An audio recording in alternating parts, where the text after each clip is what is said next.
Hey, it's Anti-Babylon here, getting ready to do the rest of the mods for the SKS. You already saw part A, where we converted it to a removable magazine. You saw part B, where we did the drop-free bolt modification. Now we're going to install a Tapco stock. Oh my gosh, you know, it's already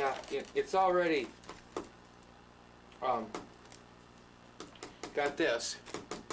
Now we're going to do this. Now, if we do this, we're going to have to make sure we are compliant with the 922R laws. But that's okay. All we need, I know Tapco sells a compliance kit, quote unquote, but let me tell you something. You might want to do a little research into the laws, because you don't really need the compliance kit for 120. All you need is the stock, okay? Because there are only 14 parts on a Chinese SKS that fall into the imported parts list that they don't want you making your rifle out of. You can make your rifle out of 10 or less imported parts.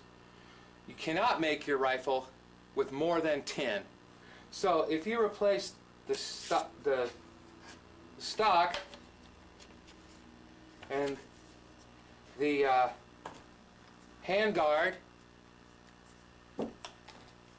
the pistol grip doesn't count because it's not on the it's not an SKS original part.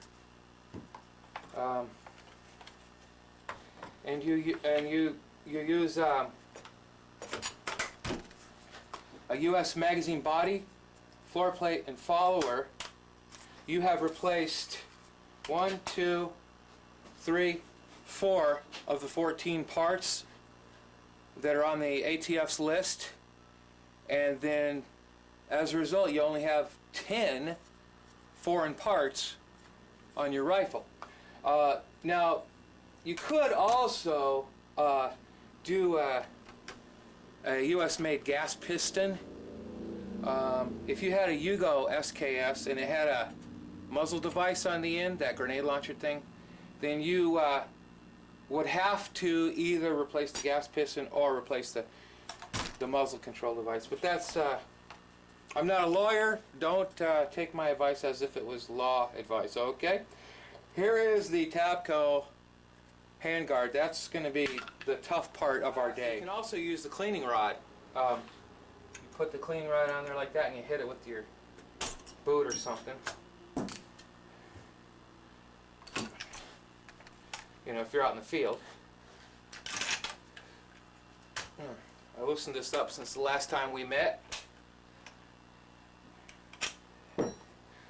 Bolt out, bolt carrier, and bolt. This little lever has to go up part way, not all the way, just part way.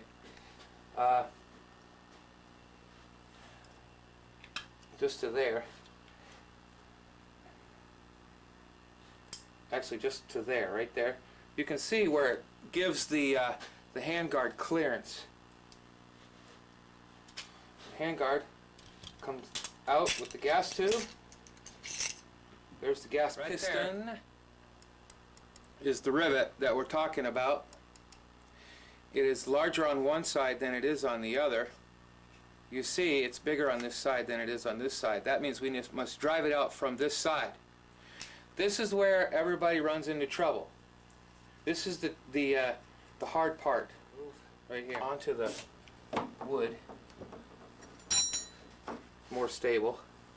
Yeah, okay. And now I need to support this.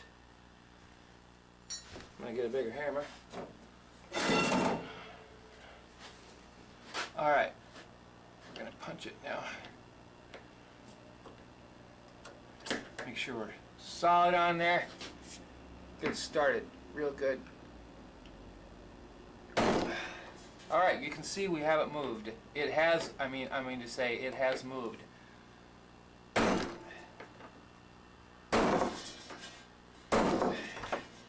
It's coming out. There it comes. It's coming out a little at a time. The thing about this critter is, it's a rivet, you know. And it don't like to come out, simple as that. This is the part I dread whenever I convert these SKSs over.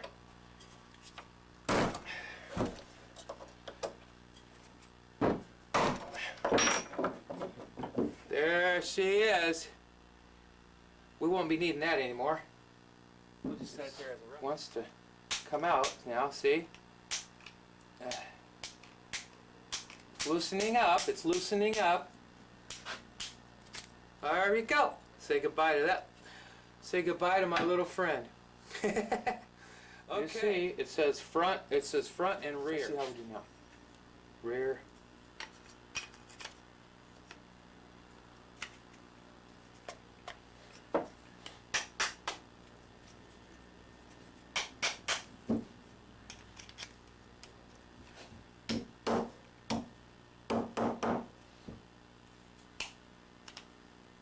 Come on now.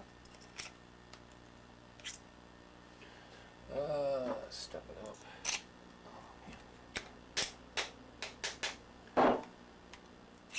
Come on, get it down in there. There we go. Come on. Alright, we're gonna go to the vise with this. I got the rivet in.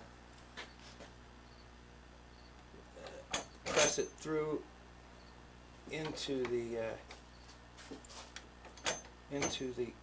other side, and it's coming out now. I'm going to go ahead and pound it the rest of the way in with 1/8 inch punch. Whoa! Get it in there anyways.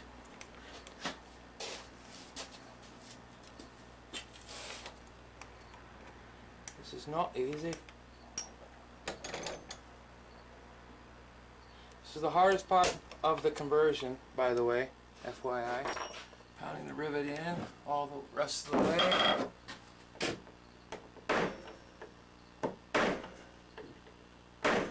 Okay.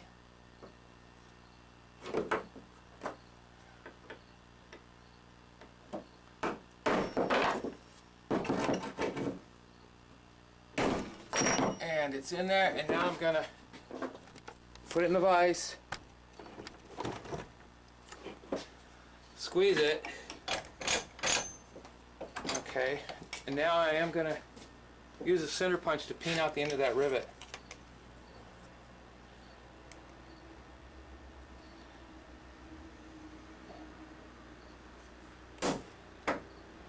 It spreads that rivet out really good. Have to smooth that rivet down on both sides, and also trim that little overhang where it's just a little bit longer than it used to be.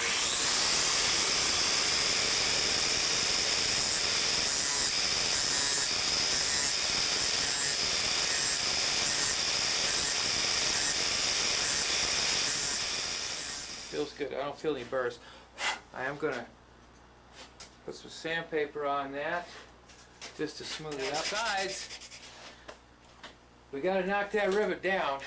Remember, that's a big countersink there, so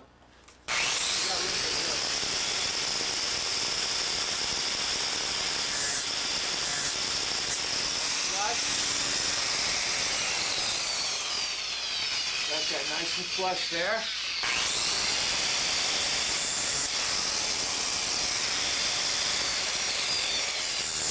And we got that one flush too.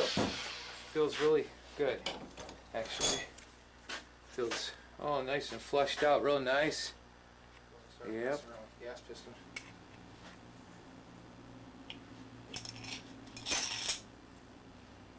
That's all. Well, as long as we got this open. That's perfect. Pretty clean already. Pretty clean already, man.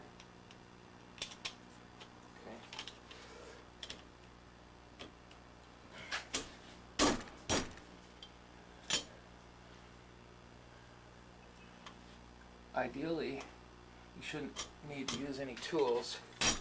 There you go. Okay. That's the hardest part of the whole job right there.